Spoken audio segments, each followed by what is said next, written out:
Hello, everybody. This is Professor Burko, and this is the first video you've seen from this semester.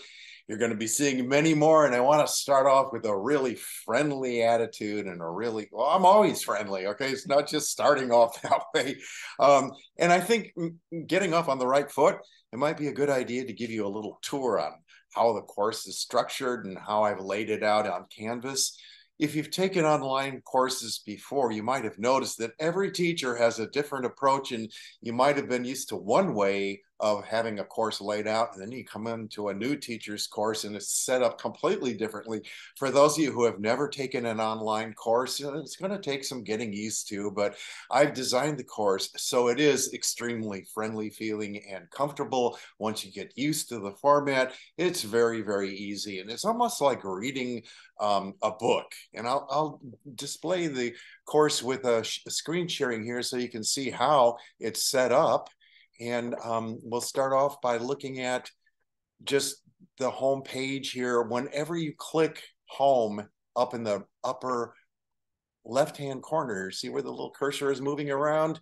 It's going to give you this layout that's pretty standard. You won't have me up here in the right-hand corner, but you will have the layout like this. So week one's a little bit different than the other weeks, mostly because I have a lot of introductory material. There is for instance, a syllabus that you will have to read. And in every course, you have a syllabus. So here's the syllabus quiz. After you read the syllabus, which is right there, I'd like you to take the quiz. And in every course in college, there's a syllabus. It's kind of like a legal contract between the teacher and the student. The teacher says, this is what you've got to do to earn a good grade in my class. The student agrees to read it. And once you've read the syllabus, you'll understand what all the policies are towards behavior and plagiarism and, what do you need to do to earn a grade and so on. But I kind of like to get beyond all that, because what happens is the syllabus puts so much emphasis on grading and behavior and stuff like that. If you read my syllabus, you can see my language, which is different than the bureaucrat language that is required to be in the syllabus. And my voice is very friendly and encouraging. And you can definitely tell there's two different voices going on in the syllabus. And we actually study a voice in this class. So that might be something to be aware of. But getting back to the structure of the course, there's a bunch of question marks here because I have different sections, but yours will be changed into a class ID number for setting up your Turnitin account, and a tutorial on how to create a Turnitin account. In my class, Turnitin is a big part of your grade. And that is, you're going to be turning in essays. This is an essay writing class and a reading class. You're going to read literature. You're going to write about it. That brings up a really important point. So many students are used to taking those courses where you jump through hoops and you earn points and your grade is displayed on Canvas that way. And you go over here in most classes, if you click on grades, this grid comes out and it shows you the scores that you earn for doing various exercises. And there will be a variation on that in this class. Here's the exercises. They're empty right now because nobody's done any exercises yet, but eventually your scores will be displayed there. But you know what? Those are just class participation scores. In general, class participation in this class is only 20% of your grade. And so going back to the home page here, you're going to be in English 1B. And that's this particular section right here. If you're ever on Canvas and you have more than one class, there's going to be a display of all your different classes and you'll figure it all out.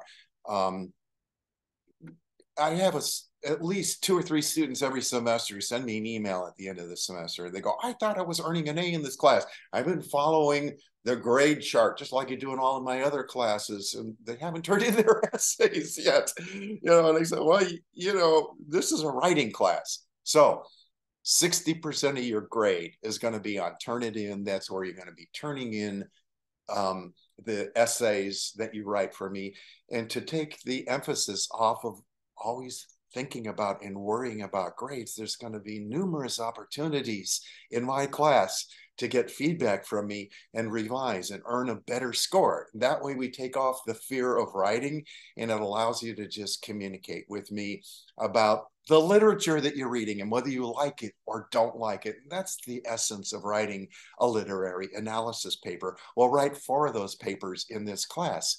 And as we get into the other weeks of this layout here, you see it's all laid out in a pretty easy to understand format.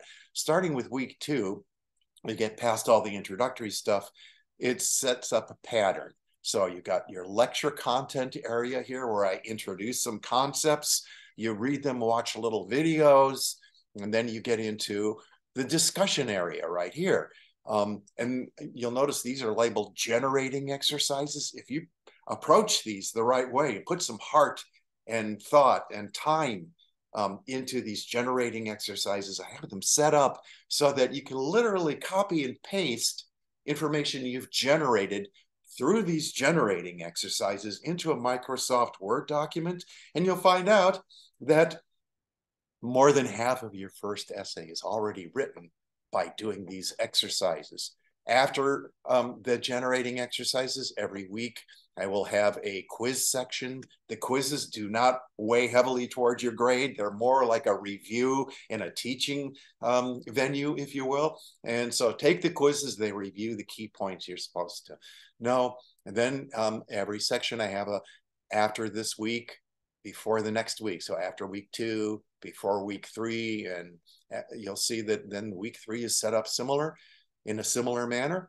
There's lecture content, discussions, quizzes, and then after week 3, before week 4, since this is an online class and it is what we call asynchronous, which means you work at your own pace, I highly recommend that you read these before and after sections before week 3, after week 2, so on, and work ahead, okay, and see the shape of the course, because the end of the semester is going to be coming up before you know it, and if you slip behind, it'll be very uncomfortable. If you work ahead, you'll anticipate that you'll have other classes to study for, that you'll probably end up with a flu or a cold or something and slow down one of the weeks. But if you worked ahead of the pace, it won't be that big a deal, because you can take that week off and curl up in bed and get over the flu or whatever happens in the middle of the semester. Just kind of expect it always happens for everybody. Anyway, that's enough for the introductory video. Hopefully you've picked up my vibe from this. I'm a friendly guy.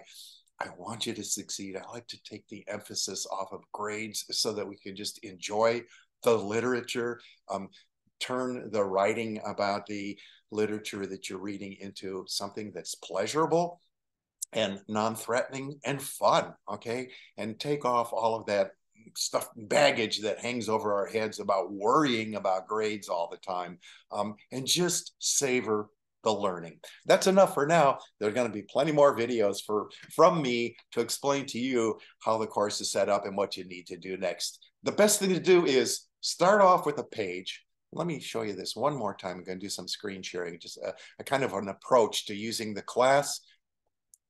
Go back to like reading week 3, okay? Here's an introductory material for week 3. You read this like a book. Get down to the bottom of the page, you click next, you read the next page. And I would recommend you do this with every week. There's little videos in each of these sections where I talk to you about what you're doing. You read through all that, watch the videos, click next, go to the next page. And instead of kind of doing it randomly, go through it methodically, page 1, page 2, page 3, all the way through each unit. And then when you get to the end of the unit, go back and do all the exercises after you read through and figure out what that week's challenges are, okay? Again, have fun and try to approach this in a way where you can savor the learning.